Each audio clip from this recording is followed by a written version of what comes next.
team today? Got to go with Eli. Honestly, I think this race is going to be a mental chess match. And then, so is Eli just going full send today, or what? Just as fast as he go? Is he coming in? Send enough to win it. Yeah, but like first moto, is he more worried about second moto, or is he? Well, he's got the luxury of being able to go 1-2, and Chase has to go 1-1. So I would say Chase has to be a little more full send than Eli, but they're both going to be sending it. No, we can't be cautious because Eli's not going to be. So we know that we're going to have to push. Right now, you know, like during the times and stuff, we're not pushing it too much. Try to save some for the races. But yeah, I'm imagining that it's going to be full send.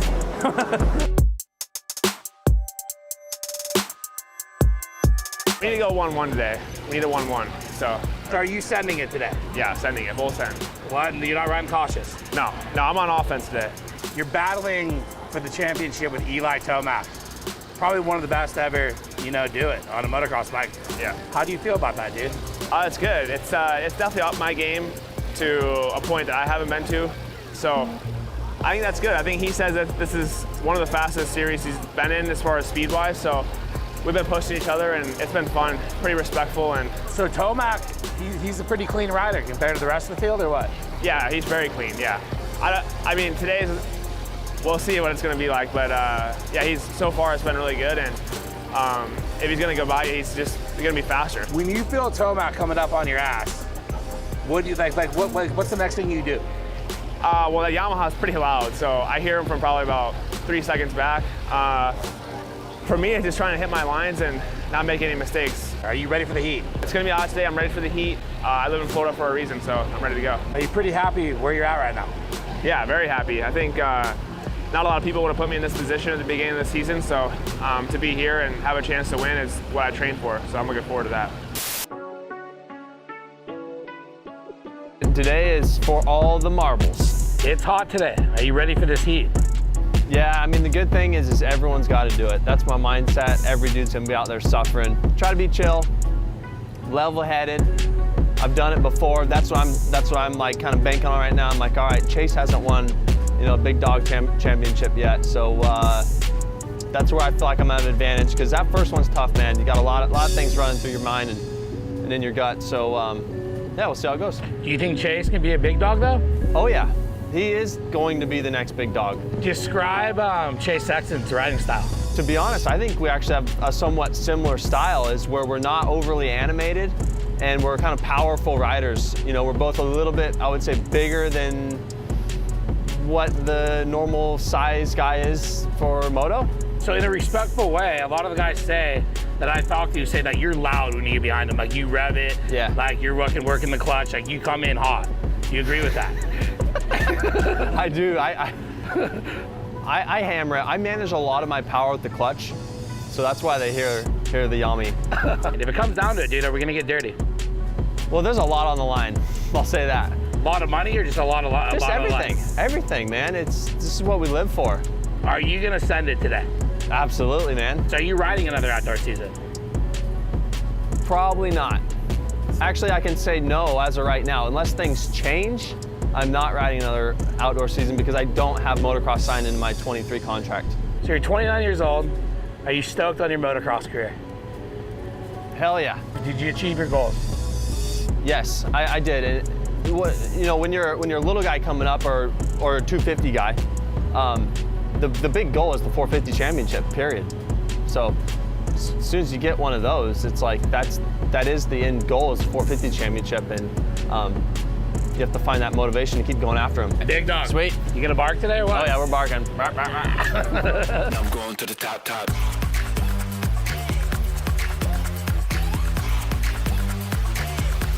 I'm going to the top. This is by far the best game. For sure. I'll be able to get The some one more. that Tomac took was pretty good, but I like being here. You want to do a start, or you want to save it? Let's probably do one. It really comes down to right now. It's if Eli needs to focus and Chase needs to focus. Head forward, run into that first corner, and get that start. Right leg, we got solid laps, all right? Right back at it again. Let's go. Pressure is on, revs are up. Detail.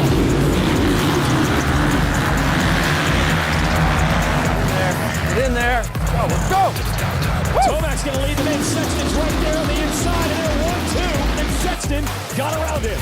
Thank you, God. That's all we asked for. Thank you. We know how important this moto is to both these guys for different reasons, but wow, this is fast forward. 1 and 2 off the gate. Chase is up front. Let's see how Eli attacks him. Let's go, let's go.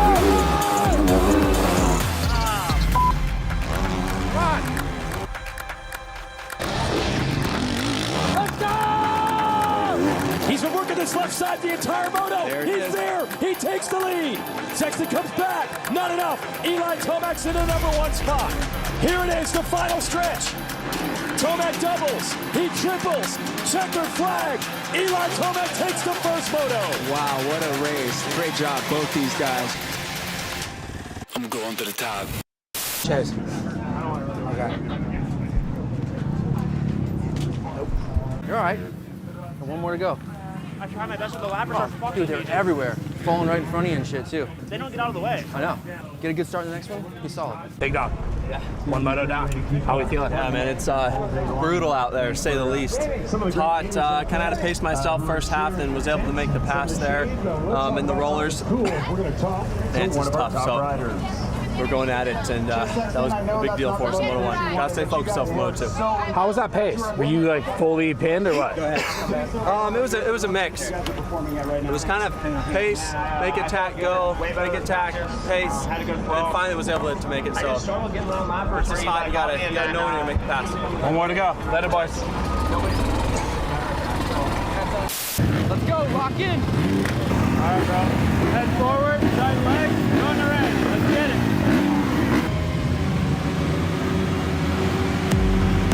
First to the finish line. Never gonna stop. Try.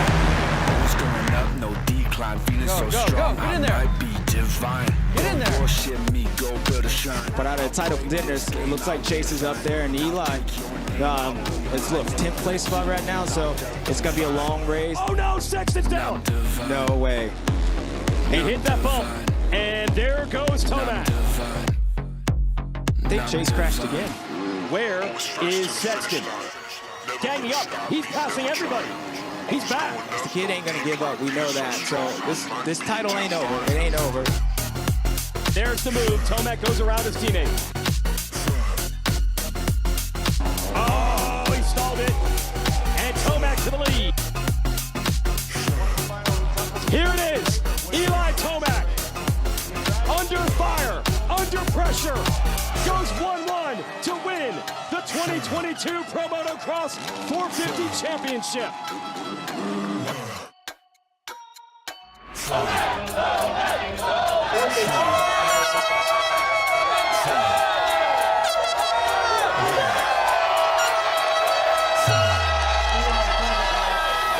Thought I was done, but I never died. Anderson, What's up? you made it, dude, all the way through. I haven't done that in a minute. Outdoors. I know. I'm impressed. How you feeling?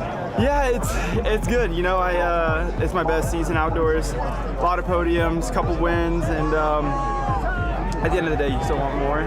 But I'm getting old, and I'm hoping my better days are still ahead of me. So let's go. That was tough. I fell 3 times, but I just never quit. You never know what can happen, so just kept trying my hardest, and came up short. But we gotta motivate. This is gonna motivate me. I feel like I'm in a better spot than I've ever been in, and Eli made me a better man. So I'm looking forward to next year, and it's gonna be a good one. Team USA. Yeah, What Team about USA. that? We got that still, but I'm talking about for Supercross. Team USA, it's gonna be fun being teammates with Eli. Hopefully he shares a few secrets with me, and we can go there and win. That's the only goal, and that's where my mindset is now. What now, dude? You go to Disney World? Disney World, man.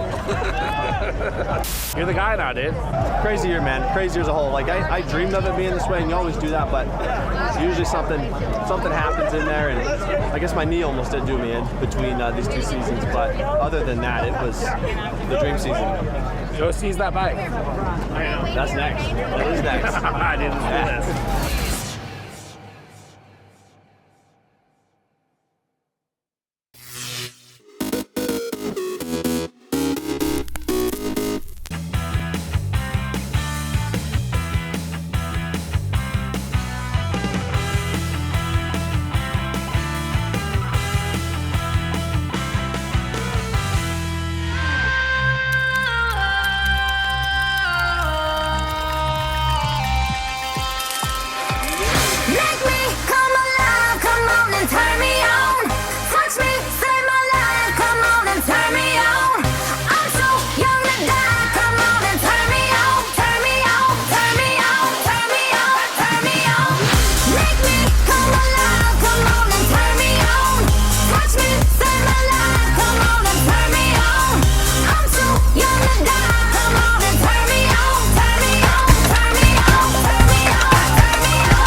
In the studio, you've got perfect sound and you're altering everything and you think that's it. But nothing was more exciting than running out to do the car test. A lot of the first time I hear my music is sitting in my driveway with a little notebook, and it solidifies the end of the session. I'm always talking about putting content into a context, which is, to me, what life is about creatively. The car test becomes probably the most important test of how you know the public are going to receive the music or the work that you've done. See, my father, when I was a kid, he was so consistent. He was that kind of person that was like in the center of a storm. You just knew, well, you can rely on him. When you were a young kid and your parent goes, right, every Sunday we're going to take the dog along the seafront and watch the waves crashing over.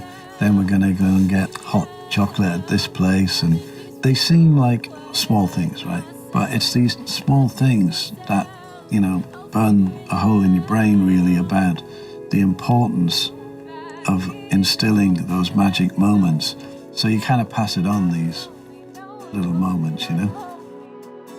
My early memories were listening to Bob Dylan with my dad. He always was just looking out for me at the end of the day, and I just happened to go into music. If I wanted to be a soccer player, if I wanted to be an accountant, it would have been the same relationship.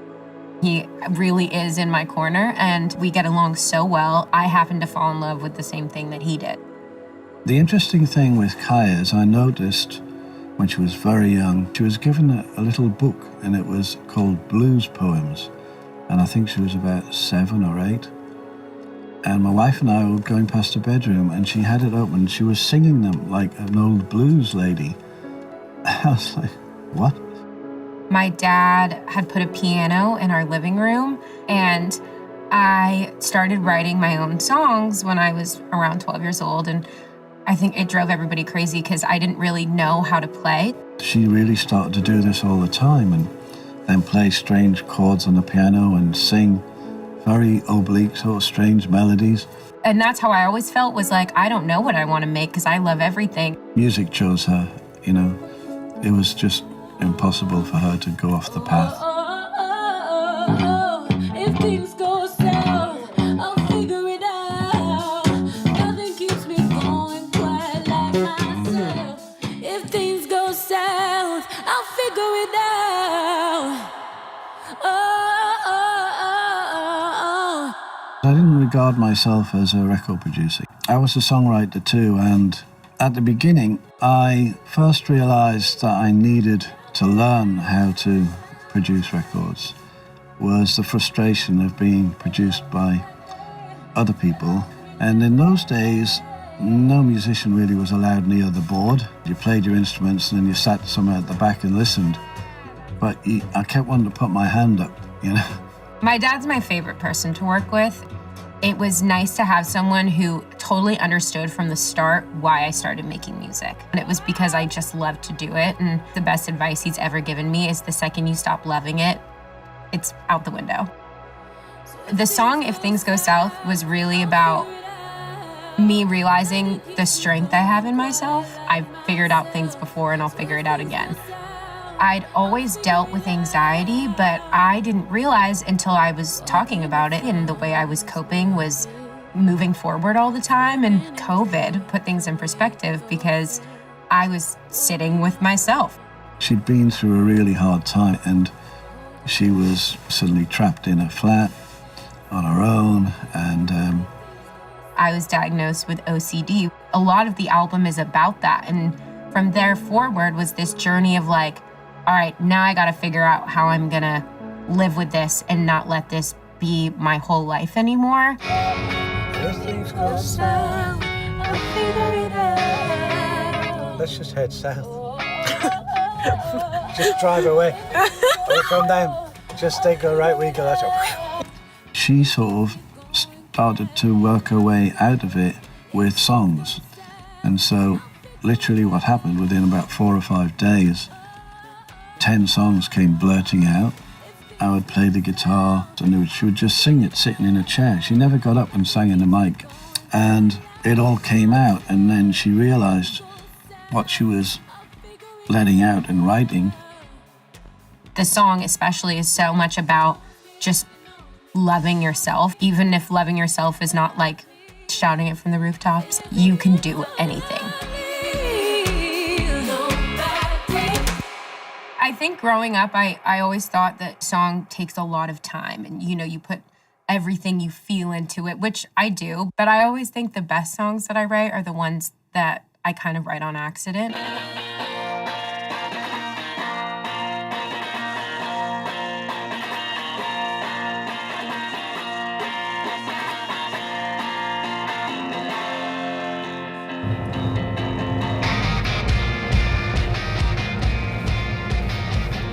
See, this one is it is about a relationship. But you know what? It sounds like a very sassy song, which it is.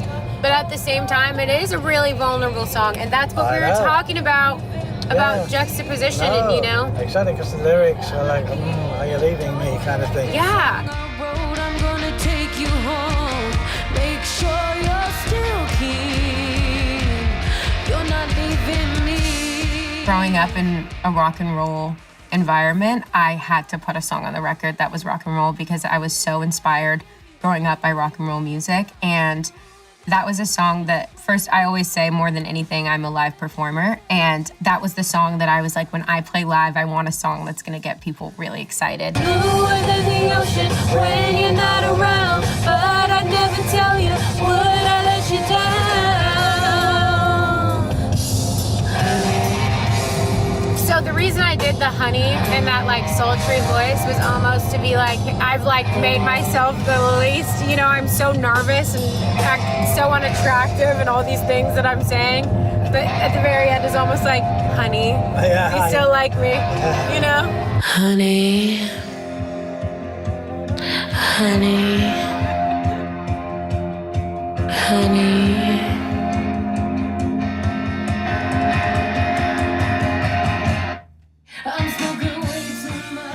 I like to say it's like the worst love song ever.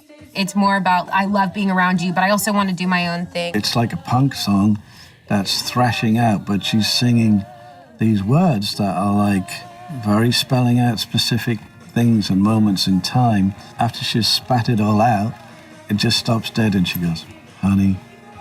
You know what I mean?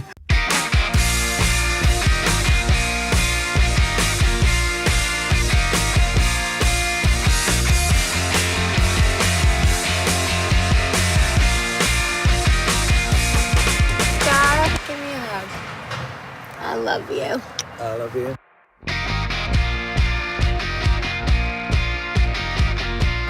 I think this is great. I do too. I think this was when it could not have gone better. Why have you got high voltage system enabled?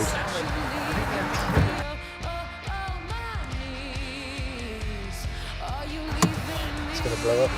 Wait, what does high voltage system enabled mean? That's the loudest speakers I've ever heard.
Jessica Grulich. My name is Audrey Mono. Hi, I'm Billy Valentine. Hi, I'm Ben King. Hey, my name's Logan Dubois. I'm Kim Madden. I'm Aaron Togeling. Hi, I'm Robert O'Day.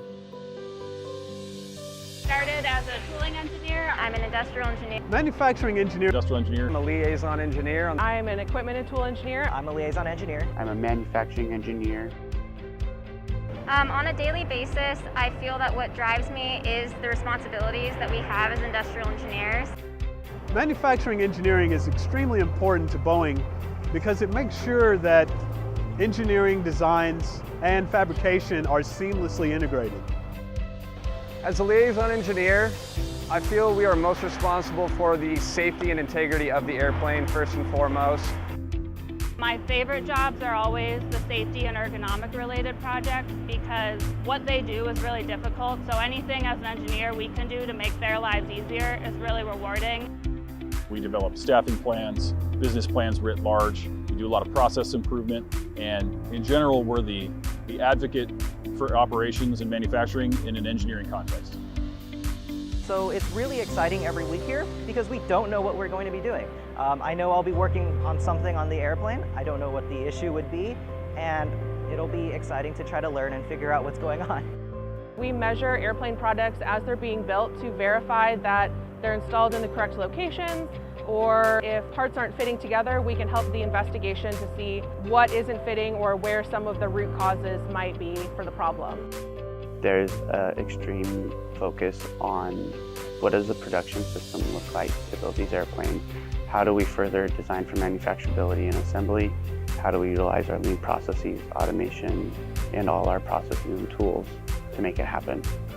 I wouldn't have ever thought that I would be able to work so closely next to the airplane and have such a hands-on job. If you look behind me, you'll see the 737 MAX assembly line in Renton. This airplane behind us comes in smaller sections and we put it all together on this factory floor. The Boeing factory in Everett, Washington, you can fit all of Disneyland inside it. The scale is just so different than when you're at the airport in the jetway. You come down and you just look up and it's a whole airplane. You really don't appreciate the scale until you're on the floor right next to them. The magnitude and the size really takes your breath away. It's astonishing. You're working with trying to take an ideal view that the designers have and turn it into a real product. No 2 days are ever the same, and there's no possibility of being bored. I feel like I'm a contributing piece of this whole organization, and I feel like my job is important. Production and industrial engineering at Boeing includes equipment and tooling engineering, NC programming, manufacturing engineering, industrial engineering, and liaison engineering.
I felt at home right away in Cape Town. There's a really open quality in people who live by the ocean. The people here have a real sense of fun, of relaxation, lightness of touch. Everywhere you look, there's real style and originality, and I think it's hard not to get caught up in it. It's got amazing food, incredible aromas and color, all the things that make life rich. But I keep getting drawn back to the mountain. It's a unique and incredible thing to have a mountain like that right in the center of a city. I mean, Up there, you can really feel the vibrancy of this city and its people. I find it so inspiring.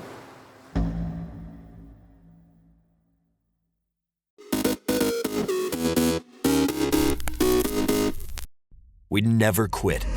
We'd never give up. We'd take control. To the world titles. To the world's first. The world's best. UFC Strawweight Champion. Ready? Come with us. We're just getting started. It's going to be so much fun, I promise you.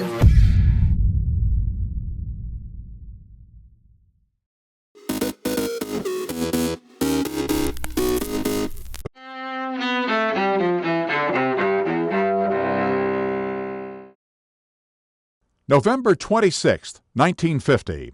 China, under its new communist leader Mao Zedong, enters the Korean War on the side of neighbor and communist ally North Korea.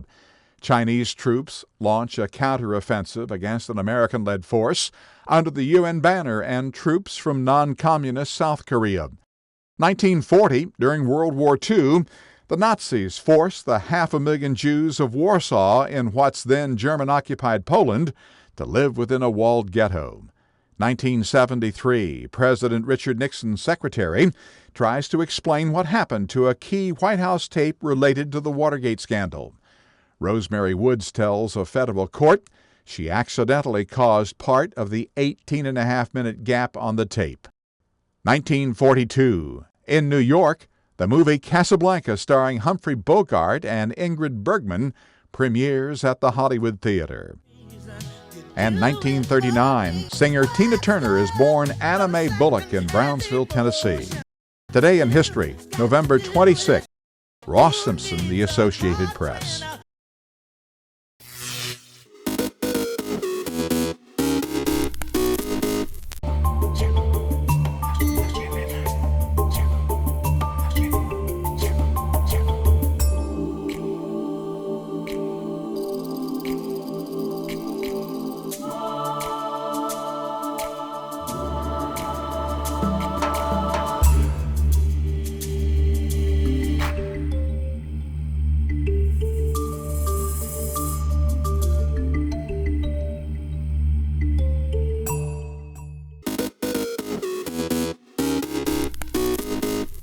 Welcome back in our studio, and in today's news,